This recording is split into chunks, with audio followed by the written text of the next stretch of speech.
하나님 말씀은 고린도후서 1장 1절에서 11절까지의 말씀입니다.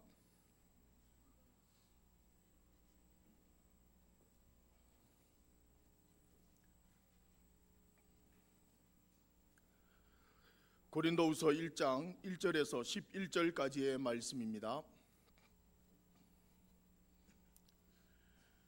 하나님의 뜻으로 말미암아 그리스도 예수의 사도된 바울과 형제 디모데는 고린도에 있는 하나님의 교회와 또 온 아가야에 있는 모든 성도에게 하나님 우리 아버지와 주 예수 그리스도로부터 은혜와 평강이 있기를 원하노라.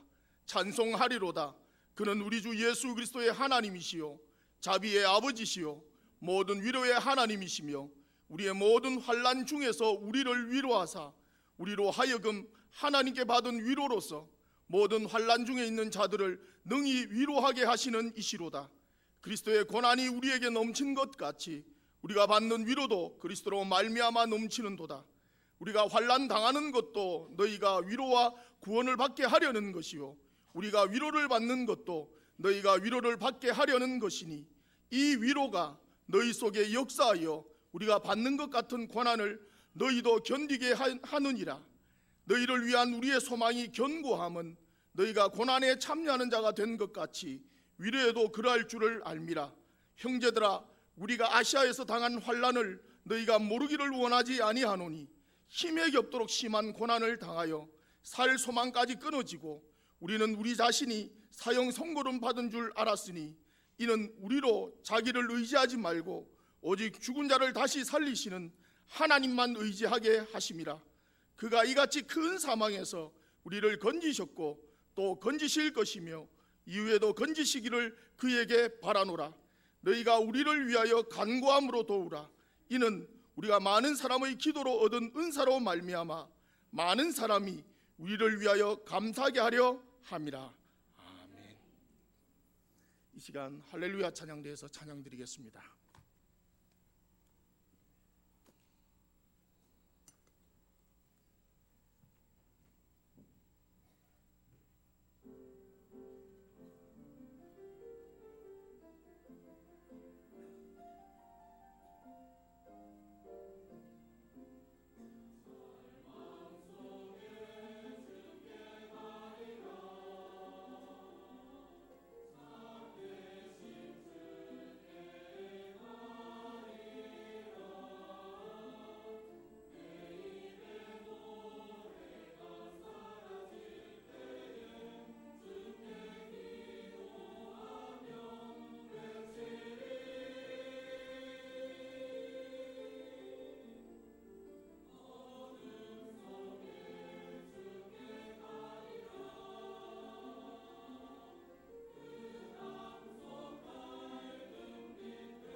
기도하겠습니다. 복된 주일 주시고 또 주의 오늘 나와 예배할 수 있음을 너무나 감사드립니다.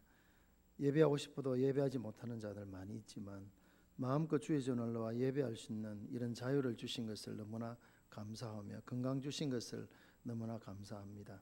오늘도 예배함을 통하여 하나님 온전히 영화롭게 부족함이 없도록 도와주시기를 원합니다. 함께 하나님의 말씀을 전하고 들을 때 성령께서 이 가운데 함께하여 주옵소서. 악한 마귀가 말씀 전하고 듣는 일에 방해하지 못하도록 지켜주시고 이 시간 전하는 자와 듣는 자가 말씀에 집중하며 또 함께 은혜 나누는 시간 되게 하여 주옵소서. 우리 모든 것들을 맡겨올 때에 예수님 이름으로 기도하옵나이다. 아멘.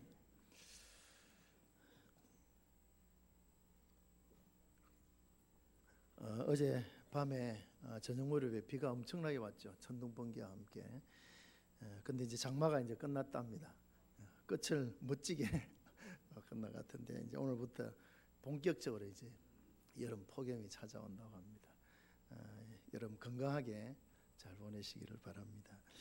고린도후서 1장 제일 앞부분을 우리가 함께 말씀을 보았는데요. 고린도전서는 1절에 있는 것처럼 바울 사도가 고린도 교회에 쓴 편지입니다. 전서는 먼저 썼고 후서는 뒤에 썼죠. 전서를 쓴 목적은 무엇인가 하면 고린도 교회 안에 여러 가지 문제점이 많이 있다는 소식을 듣고 바울 사도가 에베소에 머물고 있는 동안에 고린도 교회 여러 가지 문제점들을 지적하면서 고쳐주기 위해서 쓴 편지입니다. 그리고 난 뒤에 고린도를 1차 방문한 적이 있습니다. 2장 1절에 고린도서 2장 1절에 보면 다시는 너에게 나아가지 않기로 결심하였다라는 것은 고린도 전서를 보내고 난 뒤에 고린도 교회가 어떻게 되었는가를 확인하기 위해서 한번 방문을 했는데 그 방문이 그렇게 좋지를 못했습니다. 서로에게 상처를 주는 그런 아픔의 그런 방문이 되어졌습니다. 왜냐하면 고린도 전서를 받아들였던 고린도 교회가 자기들의 잘못을 지적하는 바울 사도의 그런 충정을 이해하고 고쳐 나갔으면 되는데 그 고린도 교회는 어떤 자들이 있었는가 하면 바울이 뭔데 사도냐? 우리가 잘 아는 사도는 예수님 직접 부르신 12제자가 사도인데 바울은 예수님의 제자도 아니지 않느냐? 지금 언제 사도가 되었느냐? 이런 식으로 바울의 사도성에 대해서 의심한 자들이 있었습니다. 그래서 바울이 함부로 우리에게 이렇다 저렇다 말할 수 없다. 왜 우리에게 이런 말을 하느냐라고 하는 자들이 있었고 거기에 또 영향을 받은 자들이 많이 있었습니다. 그래서 바울에 대해서 부정적으로 생각하고 바울이 방문했을 때 바울을 영접해 주기보다는 바울에 대해서 비난하고 하는 그런 일들이 많이 그래서 아픔의 그런 만남이 되어졌죠. 그리고 난 뒤에 바울이 이제 돌아와서 우리 성경은 고린도 전서와 고린도 후서만 기록되어 있습니다만 고린도 후서를 잘 살펴보면 고린도 후서를 보내기 전에 또 하나의 편지를 보냈던 것이 나와 있습니다. 그것을 이제 성경학자들은 눈물의 편지라고 그렇게 이름을 적는데요. 고린도를 다녀오고 난 뒤에 마음이 너무너무 아팠던 바울 사도는 이제 바울의 자기 본심을 다시 편지를 써서 보냅니다. 내가 사실 이렇게 한 것은 너희를 사랑하기 때문이고 이제 눈물의 편지 우리에게 전해지지 않기 때문에 정확한 내용은 알 수가 없죠. 그런 내용들을 보내죠. 그리고 난 뒤에 이제 소식을 들었는데요.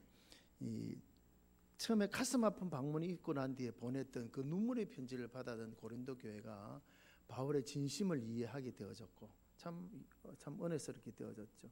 그래서 바울에 대해서 이해하고 자기들의 잘못을 깨닫고 참 고린도 교회가 새롭게 변화되어져 간다. 눈물의 편지 성경에는 없기 때문에 우리가 정확한 내용을 알 수 없지만 그 영향으로 고린도 교회가 회개하고 그래서 바울과 화해하기를 원한다는 그런 기쁜 소식을 듣게 되어졌습니다.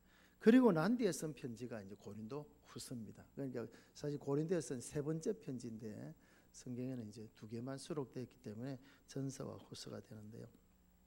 이 고린도 후서를 쓴 이제 목적은 무엇인가라고 하면 첫째로는 고린도 교회 변화를 기뻐하면서 그들에 대한 사랑을 표현하고자 하는 그런 바울의 이제 모습. 이제 눈물의 편지를 받고 난 뒤에 그 바울의 진심을 이해하고 회개하는 그 모습을 보면서 이제 고린도 교회에 대한 사랑을 표현하고자 한 것이고 두 번째로는 이제 초대교회는 다 환난과 핍박이 있지 않습니까? 초대교회 시절은 다 어렵지 않습니까? 그래서 환난당한 고린도 교회에게 소망을 가지고 인내하면 반드시 하나님의 위로가 있을 것이라고 격려하기 위해서 쓴 편지가 고린도 후서입니다. 오늘 본문에도 나와 있습니다만은 바울 사도도 많은 고난을 받았습니다. 여기 보면 8절부터 보면 그렇게 나오죠. 형제들, 우리가 아사에서 당한 환난을 너희가 모르기를 원하지 아니하노니 힘에 겹도록 심한 고난을 당하여 살 소망까지 끊어지고 우리는 우리 자신이 사형 선고를 받은 줄까지 알았다. 우리가 죽일 지경까지 이르도록 고난을 받았다는 것이죠. 바울은 실제적으로 바울이 자기의 삶을 회고했던 부분에 가서 보면 바울이 옥에 갇히기도 수없이 많이 했고 매 맞기도 하고 그냥 매는 40에 가만 하나 매죠. 그 매를 맞고 태장에 맞고 헐벗고 굶주리고 강도 위험, 기로 위험, 엄청난 이제 위험을 엄청 많이 겪었던 바울이었던 것을 볼 수 있습니다. 바울이 사도가 아니었다라고 하면은 그런 고난을 안 받았겠죠. 사실은 그냥 편안하게 그냥 신앙생활 해야 되겠죠. 그러나 바울은 예수님께로부터 부름받은 자고 사도가 되었기 때문에 그 사명 감당하기 위해서 가는 곳곳마다 물론 환대를 받는 것도 있었지만 항상 대적자들이 따라다녔고 심지어는 바울을 죽이기 전에는 먹지 않겠다라는 결사대까지 따라다니면서 괴롭혔던 그런 바울이었지 않습니까? 많은 어려움, 고난이 있었죠.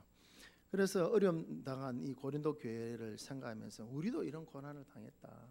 우리는 심지어 살 소망까지 끊어지고 사형 선고를 이제는 우리는 죽는다라고까지 여겨졌던, 실제로 바울은 돌에 맞아서 죽었었지 않습니까? 그래서 돌을 던졌던 사람이 바울이 죽었다라고 판단하고 버렸지 않습니까? 그런데 하나님께서 다시 살리셔서 바울을 또 세워서 일하게 하셨는데 그런 이제 어려움이 있었지만 그런 가운데서도 우리는 하나님 바라보고 용기를 얻는다.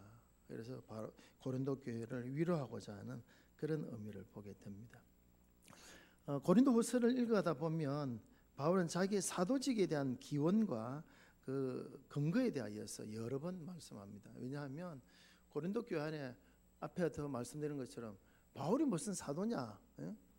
예수님 성천하시고 난 뒤에 자기가 사도 됐다 그러는데 무슨 예수님 직접 부름도 받지 않았는데 뭐 사도가 되느냐라고 사도성 의심한 자들이 있었는데 거기에 대해서 아니다라는, 나는 하는 주님께로부터 부름받은 사도라는 것을 여러 번 이야기합니다. 이것은 왜냐하면 자기의 어떤 권위를 내세우기 위해서가 아니고 자기를 통하여 주시는 그 하나님의 말씀이 정말 진실되고 그 하나님의 말씀이 권위가 있기 위해서는 바울이 의심받는 자가 되어서는 안 되지 않습니까? 그래서 자기를 높이고 자기 변명하기 위해서 바울이 그런 말을 하는 것이 아니고 바울 자신을 통하여 주시는 그 하나님의 말씀을 위하여서 바울은 자기 권위 사도인 것을 이제 주장을 하게 되어집니다.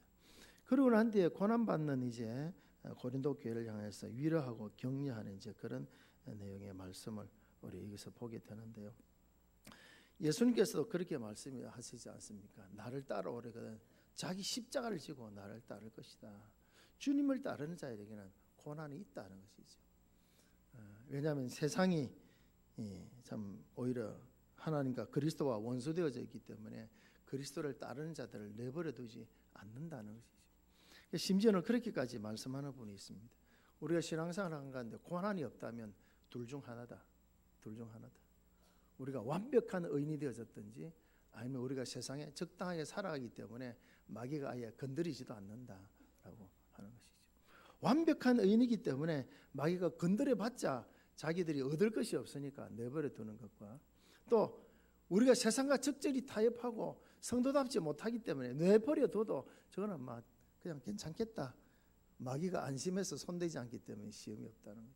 그러나 우리가 믿음의 사람답게 우리가 성도답게 살아가려고 하다 보면 어려움을 당할 수밖에 없다라는 것을 말씀하고 바울도 이렇게 참 자기의 잘못 때문이 아니라 받은 그 사명 때문에 사명을 감당해서 살아가는 가운데 고난을 당한다라고 하는 것을 말씀을 하죠. 그래서 앞에 말씀드린 것처럼 살 소망까지 끊어지고 사형 선고 받은 자 같이 정말 그런 삶을 살았다라고 그렇게까지 고백합니다. 그런 가운데 바울이 이 고린도 교회에 하나님을 소개하면서 3절과 4절 말씀 우리 성경 같이 한번 읽겠습니다. 시작. 찬송하리로다 그는 우리 주 예수 그리스도의 하나님이시요 자비의 아버지시요 모든 위로의 하나님이시며 우리의 모든 환난 중에서 우리를 위로하사 우리로 하여금 하나님께 받는 위로로서 모든 환난 중에 있는 자들을 능히 위로하게 하시는 이시로다. 할렐루야. 하나님을 소개하면서 자비의 아버지시요 모든 위로의 하나님 되신 분이시다라는 것을 먼저 소개를 합니다. 바울도 바울을 따른 자들이 많이 있었죠. 바울을 환대했던 자들이 있었죠. 물론 그들의 위로와 격려도 바울에게 힘이 되어졌겠습니다만은 바울이 정말 힘이 되어졌던 것은 예수 그리스도이지 않습니까? 옥에 갇혔을 때 바울아 두려워하지 말라. 두려워하지 말라. 내가 너와 함께한다. 이 성중에 믿는 자들이 많이 있다. 찾아오신 그 예수의 위로와 격려가 바울에게 큰 힘이 되고 있지 않습니까?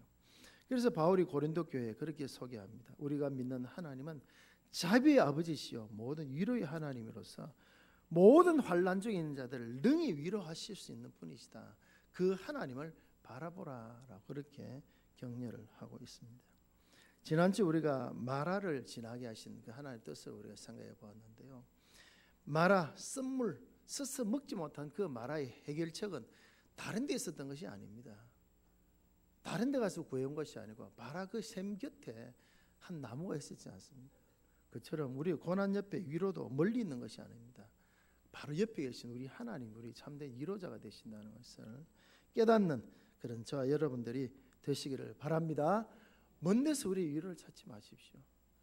세상에서, 교회 밖에서, 그리스도 밖에서 우리 위로를 찾아봐야 참된 위로가 우리에게 없습니다. 우리 위로는 바로 곁에 계신 예수 그리스도, 우리 하나님이 바로 참된 위로자가 되심을 믿고 의지하는 그런 저와 여러분들이 되시기를 바랍니다. 그래서 우리는 환난 가운데서도 우리를 모든 위로의 하나님 되시며 모든 환난 중에 있는 자들을 능히 위로하시는 그 하나님을 바라볼 수 있는 그런 우리가 되어져야 되겠습니다. 그래서 바울 사도가 이 고린도 교회에 고난을 통하여서 주고자 하는 첫째 교훈은 무엇인가 하면 바로 하나님만을 의지하게 하기 위하였습니다. 그래서 9절 말씀에 이렇게 말씀하죠. 오직 죽은 자를 다시 살리시는 하나님만 의지하게 하심이라. 하나님께서 때때로 우리에게 고난을 주실 때가 있다는 거죠. 바울에게도 정말 살 소망이 끊어지고 사형 선고를 받은 줄로 여길 정도로 그런 심한 환난과 고난이 있었지만 그렇게 하신 이유는 무엇인가 하면 오직 죽은 자를 다시 살리실 수 있는 하나님만을 의지하도록 하기 위해서 일부러 고난을 주셨다는 것입니다. 마라를 통과하게 하시는 그 하나님 뜻이 있었다는 것을 우리가 지난주 보지 않았습니까? 홍해를 지나 엘림까지 그냥 바로 가면 됩니다.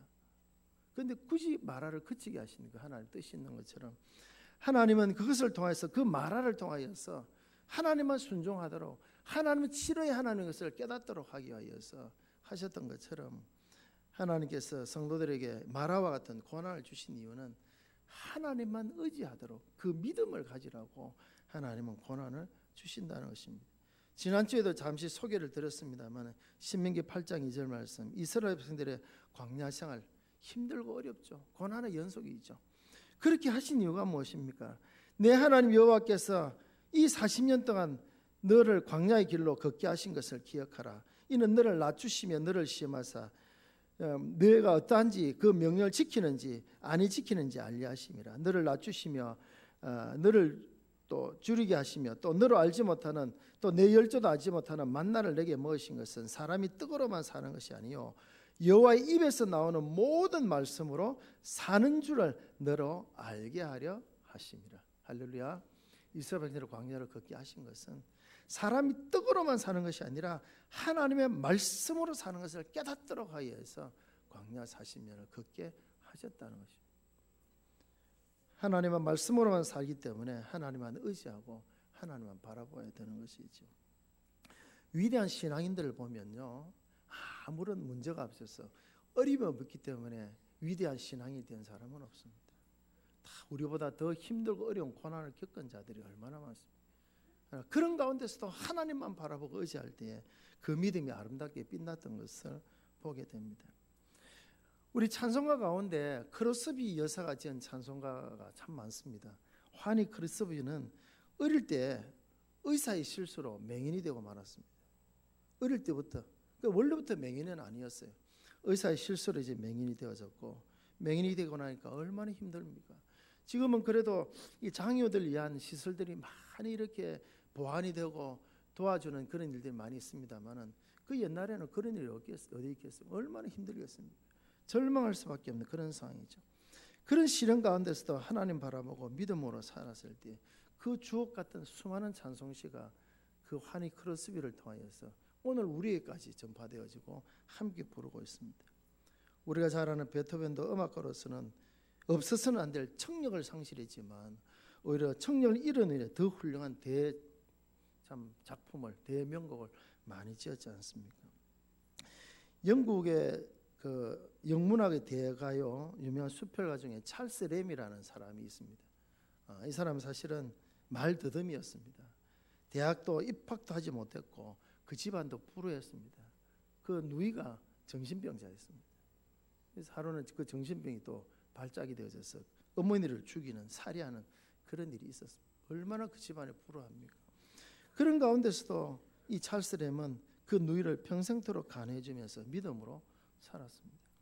그런 가운데 그는 영문학사에서 빼놓을 수 없는 위대한 문호로서 지금도 존경받는 그런 인물이 되고 있습니다. 환난과 고난이 없기 때문에 위대한 신앙이 되는 것이 아닙니다. 오히려 고난 가운데서도 더 위대한 신앙이 되고 있음을 우리가 많이 보게 되어지죠. 다윗의 경우를 제가 자주 예를 듭니다만은 제가 태어나고 첫 주 설교가 다윗의 고백 시편 말씀 우리가 보았지 않습니까? 다시 우리 아내 바세바와 좀 범죄하고 난데 하나님이 징계로 아들을 잃고 자기 몸에도 병이 걸려서 죽을 지경이 되어졌죠. 그래서 주위 사람들이 저 다윗이 죽고 다시는 일어서지 못할 것이다. 저 병상이 이제 다윗은 못 일어난다 할 정도로 되어졌고 가장 친한 친구 아이도벨마저도 다윗을 배반하고 압살롬에게 가버리고 압살롬이 누굽니까? 다윗 아들이지 않습니까? 첫째 아들 암논이 있었는데 암논을 죽여버리고 압살롬 자기가 왕이 되기 위해서 그리고 자기 아버지 다윗이 뻔히 살아있음에도 불구하고 반역을 일으켰어. 이 다윗이 그 아들 압살롬 때문에 맨발로 도망가고 얼마나 비참하고 처량한 신세가 되어졌습니까? 자기 몸에는 병이 나서 다시는 일어서지 못할 것이라 그 병든 몸을 이끌고 도망자가 되어졌고 친구조차도 배반하고 돌아가고 아들은 칼날을 들이대고 죽이려고 오는 그런 상황 가운데 절망적인 상황이지 않습니까? 그러하오나 여호와여 나는 주님만 바라봅니다. 그게 다윗의 믿음이지 않습니까? 다윗이 평안했기 때문에 위대한 신앙이 된 것이 아닙니다. 사울에게서부터 얼마나 많은 그런 죽음의 위협을 당해서 얼마나 많은 시련과 고난을 겪습니까? 그런 가운데서 다윗은 항상 하나님만 바라보고 의지하는 그 믿음, 그것이 다윗의 위대한 신앙이 될 수 있었던 비결이지 않습니까? 제가 자주 또 예를 드는 중에 하나가 다니엘이지 않습니까? 다니엘도 역시 마찬가지 하나님만 바라보고 요셉도 하나님만 바라보고 고난과 환난 가운데서도 하나님만 바라보고 의지할 때 그들의 믿음이 아름답게 빛났던 것을 우리가 보게 됩니다. 우리에게도 때때로 하나님께 시련과 고난을 주실 때가 있습니다. 야고보 사도는 그러나 우리에게 감당치 못할 시험을 주시지 않는다고 했고 또 시험 당할 점에 피할 길을 주시는 하나님이시고 그 시험은 우리를 망하게 하는 시험이 아니라 우리를 더 연단시키고 성숙하게 하시고 마침내 복을 주시기 위하여서 이스라엘 백성들을 광야 여정 가운데 마침내 복을 주시기 위하여서 그 광야 길을 그렇게 하신 것처럼 하나님께서 우리가 그렇게 하실 때가 있다는 것이죠. 그래서 우리는 고난 가운데서 불평하고 원망하기보다는 오직 하나님만 바라보고 의지하는 그런 저와 여러분들이 되시기를 바랍니다. 때때로 우리 고난이 있을 수 있습니다. 고난이 없는 사람은 아무도 없습니다. 동방의 의인이라고 하나님께서 직접 소개하셨던 그 욥도 보십시오. 욥이 당한 시련과 고난 엄청나지 않습니까? 엄청나죠. 알거지가 되고 자기 몸에는 악창이 나가지고 기아장으로 끌고 있고 10 자녀가 하루아침에 목숨을 잃고 얼마나 엄청난 일을 당합니까? 그런 가운데서도 욥은 뭐라고 합니까? 내가 가는 길을 오직 그만하신다. 하나님만 바라보라. 그가 나를 단련하신 뒤에 내가 정금같이 나올 것이다. 순금이 되어 나올 것이다. 하나님이 의인으로 인정하셨던 욥이지만 욥은 자기를 돌아봅니다. 혹 나에게 아직도 찌꺼기 같은 나의 허물은 없는가? 하나님께서 이 고난과 시련을 통해서 나를 순금같이 정금처럼 만들기 위해서 나를 단련시키시는구나. 입술로도 하나님을 원망치 아니했다. 성경 그렇게 기록하지 않습니다.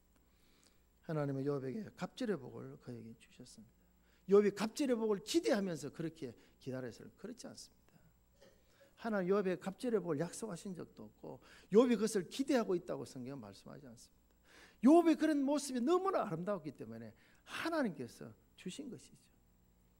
욥은 그런 고난 가운데서도 하나님만 바라보았습니다. 하박국이 그렇게 고백하지 않습니까? 하박국 시대에도 참 쉬운 시대가 아니었습니다. 계속하여 참 어려움 당했던 그런 시대인데, 하박국 제일 마지막 부분 3장 16절부터 19절까지 말씀인데요. 내가 들었으므로 내 창자가 흔들렸고 그 목소리로 말미암아 내 입술이 떨렸도다. 무리가 우리를 치러 올라오는 환난 날을 내가 기다림으로 썩이는 것이 내 뼈에 들어왔으며 내 몸은 내 처소에서 떨리는도다. 창자가 흔들리고 입술이 떨리고 내 몸은 내 처소에서 벌벌벌 떨고 있는 그런 상황, 얼마나 참 위험한 위태로운 상황인 것을 우리가 알고 있지 않습니까? 이해가 되지 않습니다. 그리고 계속 고백하죠.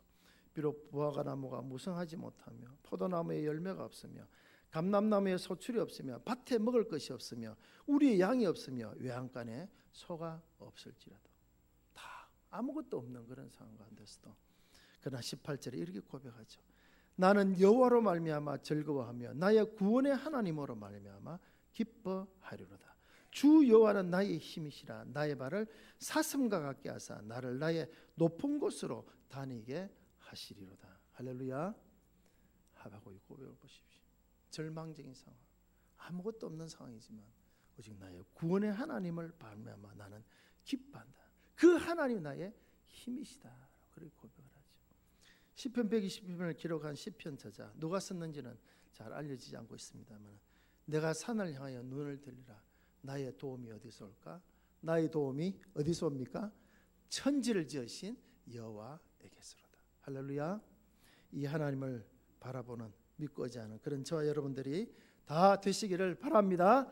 주님만 바라보면 우리의 작은 신음에도 응답하시는 그런 주님인 것을 바울 사도는 고린도 교회에 당부하고 있습니다. 그 다음 그 한 가지만일까요? 그런데 오늘 말씀을 통해서 바울이 우리에게 주는 고난을 통한 하나님의 교훈을 또 말씀합니다. 고난에는 하나님의 뜻이 있습니다. 고난은 하나님의 뜻이 있습니다. 첫째 뜻이 우리가 앞에 말씀드린 것처럼 성도들의 마침내 복 주시기 위해서 하나님 주시는 뜻이 있죠. 근데 그 다음 뜻이 있는데요. 그것이 무엇인가 하면 4절 말씀, 고린도서 1장 4절을 우리 같이 한번 읽어보겠습니다. 시작.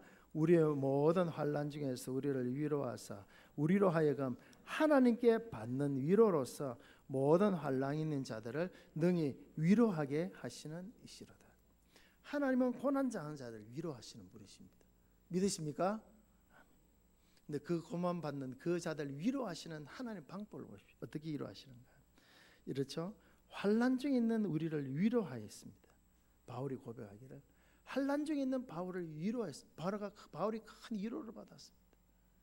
그 받은 위로로서 고난 중에 있는 자들을 위로하게 하시는 하나님이시다. 하나님 직접 위로할 수도 있지만 하나님 어떤 방법을 통해서 위로하십니까? 하나님을 통해서 위로받은 자들이 고난받은 자들을 위로하게 하시는 그런 방법을 통해서 하나님 위로를 베푸신다는 것이죠. 그리고 7절에도 보니까 그렇게 말씀하셨어요. 너희를 위한 우리의 소망이 견고함은 너희가 고난에 참여한 자가 된 것 같이 위로에도 그러할 줄을 알리라. 그리스도의 고난에 참여하여 위로를 받은 자가 되어졌으면 이제 서로 위로하는 일에도 참여가 된 줄을 우리가 알고 있다. 위로받은 자가 위로할 수 있다는 거지. 위로받은 자가 위로할 수 있다. 고기도 먹어본 사람이 먹는다는 말이 있습니다만, 위로를 받아본 사람은 위로가 뭔지를 잘 모릅니다. 그러나 고난 가운데 위로받고 일어선 사람은 그 위로가 얼마나 큰 힘인지 모릅니다. 그렇기 때문에 고난당한 자들을 능히 위로할 수 있는 것이죠. 히브리서 4장에 보면 예수님을 소개하면서 그렇게 말씀합니다. 이러면 우리에게 큰 대제사장이 계시니 곧 예수 그리스도다. 그런데 이 예수 그리스도는 우리 연약함을 능히 동정하지 못하실 뿐이 아니고 우리와 똑같은 시험을 받으셨기 때문에 능히 우리를 도우실 수 있는 분이다. 그러나 죄는 없으신 분이다. 죄는 없으신 분이심에도 불구하고 예수님은 엄청난 시련과 고난을 당하셨다. 왜 그런가 하면 그 모든 것을 친히 다 당해 보셨기 때문에 능히 우리를 위로하실 수 있는 분이 되시기 위해서 그렇게 하셨다. 연약함을 동정하실 분이 아니고 똑같이 시험을 받으신 분이로되라고 되어 있는데 옛날 성에는 체휼하신 분이다. 체휼, 몸으로 직접 담당하셨다는 것이죠. 우리 연약함을 우리 몸으로 예수님 몸으로 직접 담당하셨기 때문에 우리의 모든 아픔과 슬픔과 고난을 우리 주님은 다 하신다는, 그렇기 때문에 우리를 능히 도우실 수 있는 분이시다라는 것이죠. 우리에게 하나님께서 때로 고난 주시고 또 위로를 주신 이유는 무엇인가 하면 그냥 고난당 우리를 위로만 하고 하시는 것이 아니라 우리가 받은 위로로서 이제는 남을 위로하는 자가 되라고 그것을 우리에게 말씀하고 있다라고 하는 것입니다. 우리에게 고난을 주신 하나님 뜻이 있다는 그것을 우리가 잘 알아야 되는 것이죠. 위로를 주신 뜻도 있다는 것을 우리가 잘 알아야 되는 것이죠. 로마서 12장에 보면 그런 말씀이 있습니다. 로마서는 11장과 12장을 중심으로 이제 완전히 달라지죠. 1장에서 11장까지는 구원받는 도리에 대해서 가르쳐 주고 있습니다. 이론적이죠. 12장 1절부터는 그러므로 이런 믿음의 도리, 구원받는 도리를 안다고 하면 그러므로 이제 우리는 이렇게 살아야 된다라는 것을 설명하면서 하나님의 기쁘시고 온전하신 뜻이 무엇인지 분별하면서 이제는 그 뜻대로 살아가는 삶을 살아야 된다. 로마서 12장에 이제 그렇게 나옵니다. 그래서 하나님 뜻대로 사는 삶이 무엇인지를 쭉 설명합니다. 그런 가운데 로마서 12장 15절에 가서 보면 이런 말씀이 나오죠. 즐거워하는 자들과 함께 즐거워하고 우는 자들과 함께 울라. 따라서 한번 해보실까요? 즐거워하는 자들과 함께 즐거워하고 우는 자들과 함께 울라. 그게 하나님 뜻을 분별한 자가 사는 삶의 한 모습이라는 거죠. 한 모습이다. 구원의 도리를 알고 내가 구원받은 자라는 것을 안다고 하면 이제 나를 구원하신 그 하나님의 그 기쁘신 뜻이 무엇인지를 안다고 하면 이제 내가 내 구원받은 것에만 그냥 감사하고 감격하고 살아가. 물론 그것도 있어야 되지만 그것만 내서 사는 것이 아니라 즐거워하는 자들과 함께 즐거워하고 우는 자들과 함께 울어줄 수 있는 삶을 살아가는 자가 되어야 된다는 것을 말씀하고 있다는 것이죠. 오늘 바울사도가 고린도교에 그것을 당부합니다. 고난 가운데 하나님 주신 위로로 셈을 얻었으면 이제 그 받은 위로로서 고난 자들을 받은 자들 위로하는 삶을 우리가 함께 살아가야 된다라는 것을 당부하고 있다는 것이죠. 그래서 히브리서에 그렇게 고백을 하죠. 서로 돌아보아 사랑과 선행으로 격려해라. 서로 격려하라. 우리는 서로 격려하는 삶을 살아가는 그런 우리가 되어야 되는 것입니다. 하나님께서 고난 가운데 우리들을 분명히 붙드시고 인도해 주십니다. 위로를 주실 것입니다. 그 받은 위로로서 이제 우리 어떻게 살아갈까요? 고난당한 자들 또 위로할 수 있는 그런 우리가 되어지기를 바랍니다. 하나님 단지 우리만 구원받고 그냥 기쁨 속에 살아가라고 우리를 먼저 부르신 것이 아니라는 것이죠. 먼저 우리를 부르시고 먼저 우리에게 구원 주시고 위로의 은혜를 주신 이유는 이제 우리를 통하여서 다른 고난받는 자들 위로하라고 우리를 먼저 부르셨다는 것을 기억하면서 다 어렵고 힘들다라고 말하는 참 어려운 때를 우리가 살아가고 있죠. 다 어렵고 힘든 때 우리가 그래도 우리는 하나님께로부터 위로를 받고 살고 있지 않습니까? 그 받은 위로로서 주위에 있는 사람을 사랑과 생으로 격려하며 위로하며 살아갈 수 있는 그런 우리가 다 되어지기를 바랍니다. 하나님, 내가 위로해야 될 자가 누굴까요? 내가 위로해야 될 자가 누굴까요? 위로받기보다는 위로하며 살아갈 수 있는 예수 그리스도의 모습을 닮아가는 성숙한 그리스도인이 되어지는 그런 저와 여러분들이 다 되시기를 바랍니다. 우리 찬송 우리 같이 하겠습니다. 우리 칼럼난의